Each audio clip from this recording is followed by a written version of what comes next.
Bonjour et bonsoir, tout dépend de l'heure à laquelle vous allez suivre cet enseignement. Lorsque je suis arrivé en Inde en 2015, j'étais très choqué de voir comment les Indiens adorent plusieurs dieux. Le christianisme en Inde n'existe presque pas. Pour un pays gros comme un continent, il y a moins de 5% de vrais chrétiens sur le 1 266 883 598 habitants indiens. Près de 95% d'Indiens sont idolâtres et adorent plusieurs dieux. Je sais que pour un Africain qui n'a jamais été en Inde, ces nombres paraissent impossibles. Moi-même, je n'y croyais pas avant de venir dans ces pays. Lorsque je suis venu, j'ai tout vu de mes propres yeux. Mon bailleur est un Indien gentil mais idolâtre. Dans sa maison, il a beaucoup de statuettes représentant plusieurs dieux. Les jours où j'ai posé la question pour savoir combien de dieux lui et sa famille adoraient, son fils m'a dit « impossible de compter ». L'un de leurs oncles me dira qu'ils adorent plusieurs dieux parce que chaque dieu joue un rôle important dans leur vie. Ils sont plus de 1 milliard et ont presque 33 millions de dieux parce que chez eux, même le moustique peut être un dieu incarné. Ce qu'on appelle le panthéon hindou est très vaste. On appelle l'hindouisme la religion aux 33 millions de dieux. Il est essentiellement composé des divinités proches des dieux védiques parce que la plupart de leurs attributs se retrouvent chez Brahma, Vishnu et Shiva qui est une trinité satanique des principaux dieux indiens. D'ailleurs, des croyances locales s'incarnent dans chacun de ces trois dieux faisant d'eux des dieux nationaux à qui on offre louanges, adoration et sacrifices de tout genre. Chez les Indiens, tout le monde est idolâtre sauf le 5% de vrais chrétiens. Chaque Indien adore un dieu ou plusieurs. L'Inde est le pays qui a un pourcentage de sorciers et de magiciens très élevé plus que tout autre pays au monde. En vivant dans leur pays, j'ai découvert beaucoup de choses que j'ignorais même étant pasteur. Pour combattre un ennemi, il faut bien le connaître. Moins on connaît Satan, moins on va faire de prières appropriées pour bien les combattre. En priant contre Satan, tu risques de diriger ta prière à droite alors que lui se trouve à gauche. Dieu n'est pas contre le fait d'être enseigné et d'augmenter sa connaissance. D'ailleurs, la Bible dit « Mon peuple périt faute de connaissances ». Lisons Osée chapitre 4 verset 6. Le verset dit « Mon peuple est détruit parce qu'il lui manque la connaissance ». Pourquoi ai-je choisi de vous parler de la sorcellerie en commençant mon enseignement par vous parler de l'état spirituel de l'Inde? Tout simplement parce qu'aujourd'hui au Congo, à part les Chinois, les Libanais, c'est les Indiens qui viennent nombreux s'installer dans notre pays disant qu'ils viennent pour les business. Pour vous chrétiens, sachez que spirituellement parlant, ils ne viennent pas que pour les business. Ils viennent aussi avec une mission satanique pour accomplir la volonté du diable dans notre pays. Malheureusement, je ne peux pas vous en dire plus en parlant ouvertement car je dois faire preuve de sagesse et de prudence. Néanmoins, je vous dirai l'essentiel et le reste, Dieu vous le fera comprendre par son esprit. En parlant de notre pays, retenez que dans chaque famille, on trouve toujours des sorciers. Si vous croyez que dans votre famille, il n'y a aucun sorcier, vous vous mettez les doigts dans l'œil. De la même manière, notre Dieu a ses serviteurs, les diables aussi a les siens. Les sorciers sont ceux qui travaillent pour lui nuit et jour en vivant plus près des hommes. Il faut savoir que la majorité des sorciers et magiciens de notre pays ont obtenu leur fétiche en Inde. L'Inde est aujourd'hui le pays qui alimente le plus la sorcellerie et la magie congolaise. Les accords entre l'Inde et la RDC ne s'arrêtent pas que dans le business. Puisque nous parlons de l'Inde, souvenez-vous de Moïse devant Pharaon. Lorsqu'il faisait un miracle venant de Dieu, le magicien de Pharaon faisait aussi les leurs. La magie égyptienne a toujours été au-dessus de toutes les autres magies. Mais l'Inde est devenue aujourd'hui la première puissance satanique au monde par sa magie. Comment? Pour comprendre, notez que la magie indienne est la fusion des deux magies, la magie hindoue et la magie égyptienne. Depuis que les Indiens ont fait cette fusion, l'Égypte a été détrônée. Beaucoup de Congolais sont initiés par les Indiens. La magie indienne fonctionne avec les codes trinitaires diaboliques hindous qu'on appelle Brahma, Vishnu et Shiva. Je vous en ai parlé tout à l'heure. Brahma, chez les Indiens, c'est le dieu de la création.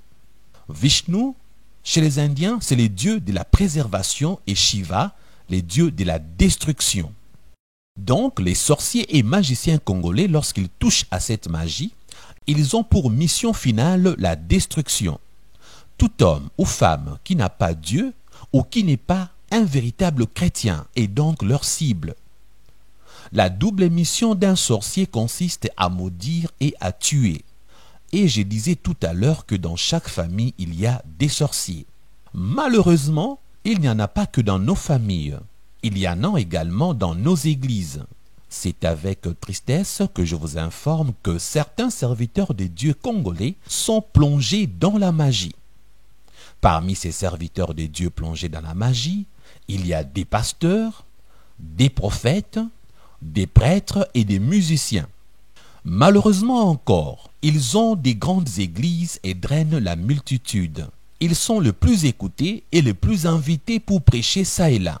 Méfiez-vous de tous ces serviteurs de Dieu qui vous donnent les huiles d'onction, l'eau bénite et toute autre chose pouvant contribuer à votre délivrance.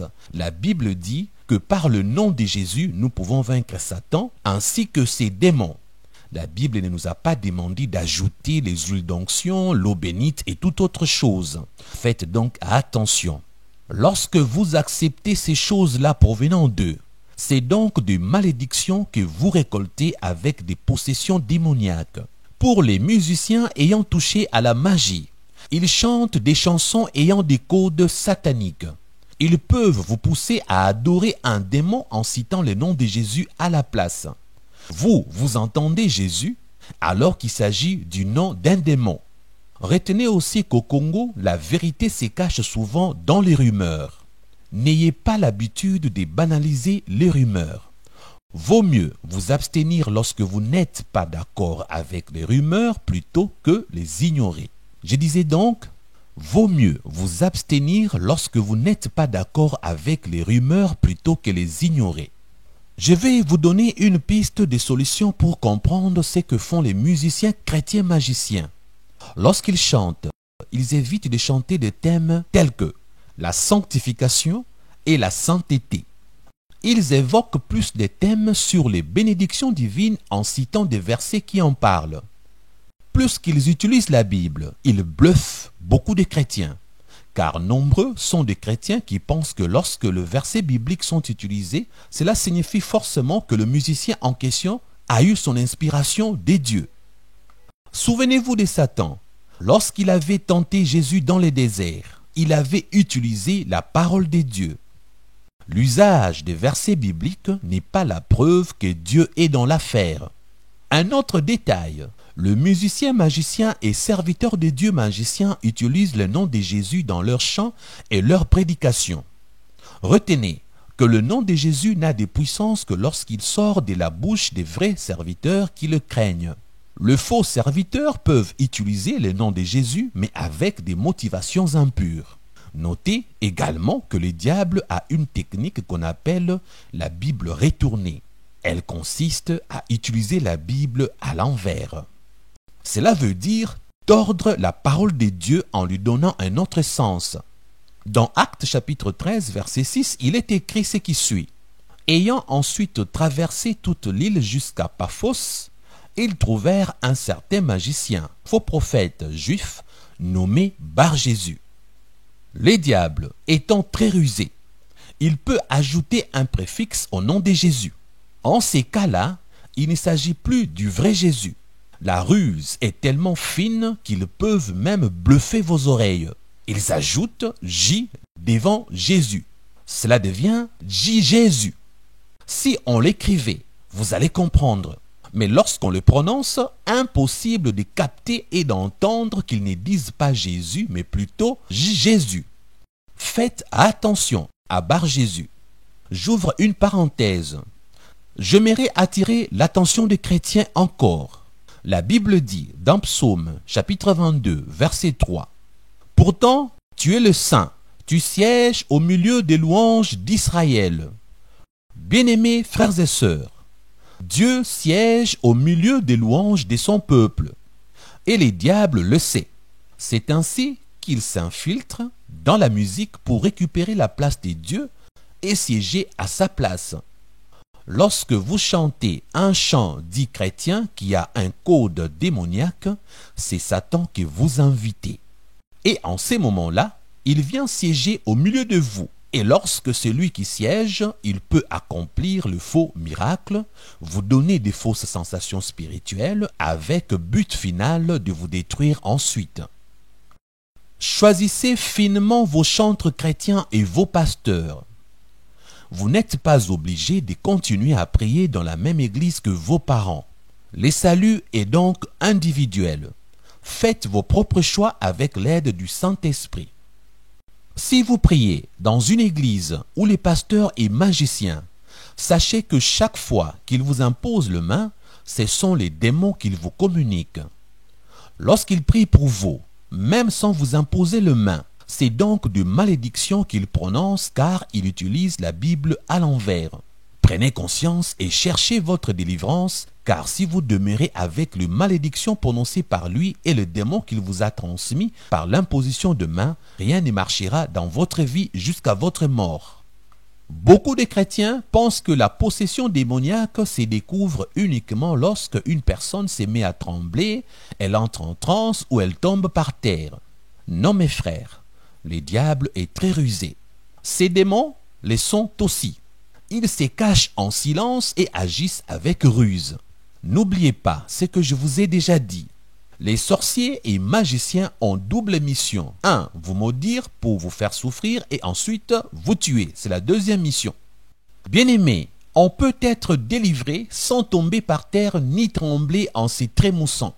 Il existe la possession démoniaque, mais aussi la possession causée par des péchés commis qui ont ouvert des portes à Satan et à ses démons. Paul dit dans 1 Corinthiens chapitre 6 verset 16 « Ne savez-vous pas que celui qui s'attache à la prostituée est un seul corps avec elle? Car, est-il dit, les deux deviendront une seule chair. Tu t'es dit chrétien, mais tu couches avec beaucoup de partenaires.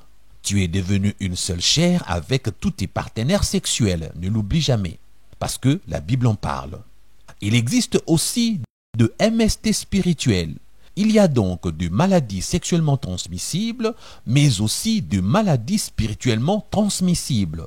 MST, maladies spirituellement transmissibles. Voilà pourquoi la Bible dit « Ne savez-vous pas que celui qui s'attache à la prostituée est un seul corps avec elle?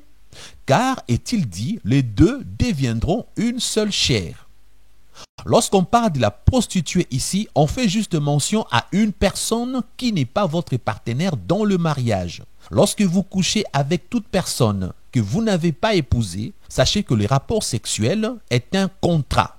Les rapports sexuels créent un lien. Les rapports sexuels font que vous deveniez même chair avec la personne. Lorsque tu couches avec un partenaire physiquement, tu deviens une seule chair avec elle et cette personne peut te transmettre toutes ces maladies. De la même manière, spirituellement, cette personne peut te transmettre également sa sorcellerie et ses malédictions. Ce que beaucoup d'hommes et femmes doivent savoir, chrétiens ou pas chrétiens, c'est que tous les hommes et femmes avec lesquels vous avez couché ont laissé en vous leurs empreintes, leur identité spirituelle, en mal bien sûr, parce que si vous avez couché avec un marabout, un sorcier, un magicien, une personne maudite, sachez que vous partagez la moitié de ces malédictions. Si la personne était sorcier conscient, puisque vous avez un lien de la sorcellerie en couchant avec lui, vous devenez directement sorcier ou sorcière inconscient ou inconsciente et dans la sorcellerie, on peut vous utiliser. Vous qui avez couché avec plusieurs partenaires, cherchez votre délivrance parce que vous ne savez pas les états d'âme de toutes les personnes avec lesquelles vous avez contracté des rapports sexuels. Je me souviens, il y a la maman d'Anne Sawaski, l'épouse de Jim Sawaski à l'époque, qui faisait mention des hommes qui couchaient avec plusieurs femmes. Un homme disait, moi j'ai couché avec 50. Un autre qui était juste à côté qui dit, 50 c'est rien. Moi j'ai couché avec plus de 200 femmes. Donc, s'il a couché avec 200 femmes, si dans les 200 femmes, il y a des infections, imaginez 200 femmes. Combien de liens spirituels n'a-t-il pas contracté? Vous pouvez marcher, en train de sourire, dormir, en train de chanter, aller à l'église, servir dans les temples, prêcher devant le micro. Si vous n'avez pas obtenu votre délivrance, votre vie sera compliquée. Vous allez vivre des choses compliquées parce que les possessions démoniaques, incluses dans les infections spirituelles, peuvent vous suivre partout où vous allez. Une personne qui n'a pas cherché sa délivrance, elle doit savoir une chose, elle marche avec des portes ouvertes. Retenez, la confession de nos péchés ne garantit pas la délivrance. La confession de nos péchés garantit le salut éternel. Dans les choses de Dieu, il y a des processus. Je me répands de mes péchés pour avoir la vie éternelle. Si je veux la délivrance, sachez que la confession ne suffit pas. Il faut que je mette ma vie en ordre en vivant dans la sanctification. Si je vis dans la sanctification, c'est bien. Je cherche l'onction de Dieu et ensuite je demande la délivrance. Seule la délivrance nous débarrasse de nos infections spirituelles. Lorsqu'on n'a fait que confesser, sans chercher la délivrance, sans vivre dans la sanctification, on reste une cible des Satan. On peut mourir, aller au ciel, mais sur terre, on va vivre l'enfer sur place. On va vivre une vie compliquée. Les études qui ne marchent pas, les travails que tu n'obtiens pas, le mariage qui devient impossible pour toi et tu vis le calvaire. Alors, si tu t'es dit chrétien ou chrétienne et que tu sais que tu continues à coucher avec plusieurs partenaires, sache que tu peux déjà être possédé sans le savoir. Voilà pourquoi on peut aussi délivrer un soi-disant chrétien qui ne vit pas dans la crainte des dieux. On peut les délivrer des liens contractés lorsqu'il a eu à pécher. Et cette délivrance peut se faire sans que cette personne ne tombe, ne tremble ou n'entre en transe. Il faut que vous notiez ceci. La possession démoniaque s'est faite de deux façons. Premièrement, chez le païen, c'est la possession démoniaque totale avec la présence d'un ou de plusieurs démons dans le corps d'un homme ou d'une femme. Chez le chrétien, c'est la possession démoniaque sans présence des démons dans le corps du chrétien. On l'appelle précisément l'oppression démoniaque. Si un soi-disant chrétien est possédé des esprits mauvais, cela veut dire que c'est un ex-chrétien. Vous l'appelez chrétien parce qu'il continue à venir à l'église, mais dans le privé, il a déjà renoncé à la vie chrétienne. C'est une personne qui a touché au fétiche. Dès l'instant où un soi-disant chrétien touche au fétiche, à vrai dire, il n'est plus chrétien. Il n'est plus païen non plus, il devient apostat. Il devient impie. C'est quelqu'un qui a changé des camps. Avec les yeux charnels, personne ne le sait. Il peut être pasteur et continuer à prêcher. Il peut être musicien et continuer à chanter. Il peut être prophète et continuer à prophétiser. Mais dans le spirituel, c'est quelqu'un qui n'appartient plus à Dieu. Alors une telle personne est possédée des esprits mauvais. Ce n'est plus un chrétien du tout. Question. Que dit la Bible de l'oppression démoniaque? Voici la réponse. La Bible dit que le diable cherche à dévorer les croyants. Lisez-le dans 1 Pierre chapitre 5 verset 8 qui fait mention du diable qui rôde comme un lion rugissant cherchant qui dévorer. La Bible dit également que Satan et ses démons complotent contre le chrétien. Lisez Éphésiens chapitre 6 verset 11. D'ailleurs, Satan a tenté Jésus dans Luc 4 verset 2. Les puissances démoniaques nous tentent des péchés et s'opposent à nos efforts pour obéir à Dieu. Ne l'oubliez jamais. Si un chrétien permet aux démons de réussir ses attaques, le résultat sera l'oppression. L'oppression démoniaque est la victoire temporaire d'un démon sur un chrétien quand celui-ci cède à la tentation, quand celui-ci a péché, a ouvert une porte et continue à vivre dans son péché. Alors, il sera oppressé par les esprits mauvais. En ouvrant la porte, il s'expose à la malédiction, il s'expose aux attaques des sorciers, il s'expose aux attaques des magiciens, il s'expose tout simplement à la destruction, voire même de la mort physique. Si un chrétien continue de permettre l'oppression démoniaque dans sa vie, elle peut augmenter au point de donner au démon une très forte influence sur ses pensées, son comportement et sa spiritualité. Il arrive donc deux chrétiens qui se comportent comme de païens.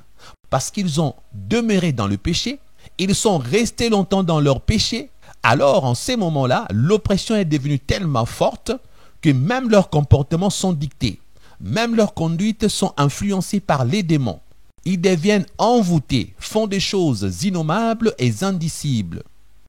Lorsque tu remarques dans ta vie que tu vis dans les péchés de façon aisée, tu ne te sens plus mal à l'aise, fais attention.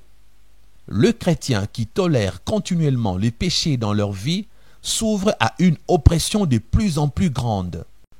Notez que lorsqu'un chrétien vit dans le péché, il garde sa relation avec Dieu, mais il perd la communion avec Dieu. Il devient la cible des Satan et ces derniers pourra lui faire vivre l'enfer sur terre en cherchant à tout prix à l'éliminer. Le diable ne peut tuer un chrétien que lorsque ces derniers ne reviennent pas à Dieu à 100%. La patience de Dieu, c'est pour notre bien. Si vous demeurez dans votre péché, sachez que avant que vous ne reveniez, s'il est trop tard et que le diable vous a eu, vous êtes mort dans un accident de voiture ou dans votre sommeil, vous êtes perdu à jamais. Parce que si vous allez dans le séjour de mort, ce qui vous attendra sera le jugement dernier avant d'aller dans les temps de feu appelés enfer. La vraie confession et la vraie repentance du péché sont nécessaires pour rétablir la communion avec Dieu qui brise ainsi alors la puissance de l'influence démoniaque. Si vous reconnaissez que vous avez demeuré dans vos péchés, si vous reconnaissez aujourd'hui que vous continuez à vivre dans le péché, seule la vraie confession et la vraie repentance va vous tirer d'affaire. Au cas contraire, même si vous pensez que vous êtes à l'abri, sachez qu'à vrai dire, le diable a sa main mise sur vous. L'apôtre Jean nous donne un grand encouragement dans ces domaines pour nous les chrétiens qui demeurons dans la foi, qui persévérons avec prudence et sagesse. L'apôtre Jean dit, dans 1 Jean chapitre 5, verset 18, « Nous savons que si quelqu'un est né de Dieu, il ne pêche pas. Au contraire, celui qui est né de Dieu s'égare de lui-même et le malin ne le touche pas. » Le malin, donc Satan. Si nous demeurons dans la présence de Dieu en vivant dans la sanctification, le diable ne peut jamais nous toucher, même si il nous envoyait tout un bataillon de démons, toute une légion de démons, toute une armée de démons. Il ne pourra pas nous atteindre parce que nous sommes protégés sous la main puissante de Dieu. Toi, chrétien, si tu veux que Satan ne te touche pas, alors ne pêche pas et n'ouvre pas de portes aux démons. Satan et ses démons ne touchent jamais ceux qui vivent pleinement en Christ. Ils ne touchent que le faux chrétien et le païen. Revenons à présent sur la mise en garde contre le faux serviteur de Dieu, dont je parlais tout à l'heure. Dans Matthieu chapitre 10, verset 16, Jésus a dit, « Voici, je vous envoie comme des brebis au milieu de loups. Soyez donc prudents comme les serpents et simples comme les colombes. » Jésus lui-même nous invite à la prudence parce qu'il est conscient que nous vivons dans un monde méchant. Nous sommes envoyés par lui comme des brebis au milieu de loups. J'ai un Dieu puissant qui a créé toutes choses. Le diable ne pourra même pas me toucher. De la même manière, vous aussi, sachez que vous êtes des brebis au milieu de loups. Faites attention là où vous habitez. Faites attention où vous allez. Faites attention à votre conduite, à votre marche. Si vous ne vivez pas dans la sanctification, si votre vie est une vie de péché, vous êtes la cible de Satan. Il a ses agents qui vont vous atteindre, sorciers, satanistes et autres. Retenez, bien-aimés dans le Seigneur, lorsque vous êtes en train d'adorer entre guillemets Dieu avec un musicien chrétien magicien, lorsqu'il vous demande de lever le main, en levant le main, ce sont donc des malédictions et des esprits impurs qu'il vous communique durant le concert. Cela peut se faire durant le concert bien sûr, voire même lorsque vous écoutez ces chants à la maison, sur YouTube, sur votre téléphone ou après avoir acheté un CD. Parce que lorsque un musicien chrétien magicien entre en studio, il a fait des incantations, il a prévu ce que nous appelons des codes sataniques, appelés autrement des messages subliminaux qu'il introduira dans ses chants pour que vous soyez envoûtés. Ainsi, il pourra avoir accès la nuit pour vous détruire ou permettre à Satan d'accomplir sa volonté dans votre vie. Notez qu'un chant dit chrétien qui est travaillé dans le monde satanique devient une porte ouverte pour les démons et une piste d'atterrissage pour les sorciers. Pour le prophète magicien, pour les pasteurs magiciens ainsi que le prêtre magicien, toute prière qu'ils font pour vous est une incantation. Retenez bien, toute prière que ces hommes-là font pour vous, ce sont des incantations. Ils reçoivent de l'ennemi des poudres magiques, des huiles d'onction magiques et des eaux bénites magiques bien envoûtées. Ils sont obligés de faire des sacrifices d'offrande à Satan. C'est vos vies et vos bénédictions qu'ils offrent à l'ennemi. En priant pour vous, ils prononcent des malédictions qui diminuent vos jours sur terre. Ils envoient également des démons pour vous faire vivre dans la pauvreté. C'est ainsi qu'eux-mêmes vivent dans la richesse. D'ailleurs, la Bible dit que « Je vous restituerai les années qu'ont volé le Gélec ». Je vous donne le verset, les passages bibliques, vous allez les lire. Le verset est affiché sur l'écran. Pour certaines femmes qui ont accepté leurs huiles d'onction, ainsi que leurs eau bénite et consorts, la plupart de ces femmes-là ont vendu à l'ennemi leur maternité et sont devenues stériles sans le savoir. Si c'est une jeune fille, lorsqu'elle va se marier, elle va se rendre compte qu'elle ne met pas au monde. Et si une telle jeune fille vient chez un vrai pasteur qui lui impose le main avec le nom de Jésus, elle mettra au monde, car Dieu est capable de retirer sa maternité bloquée dans le monde invisible satanique. Parce que Dieu est le Dieu de la restitution. Il y a des hommes qui sont devenus impuissants, incapables de satisfaire leurs femmes, parce que le diable les a eus.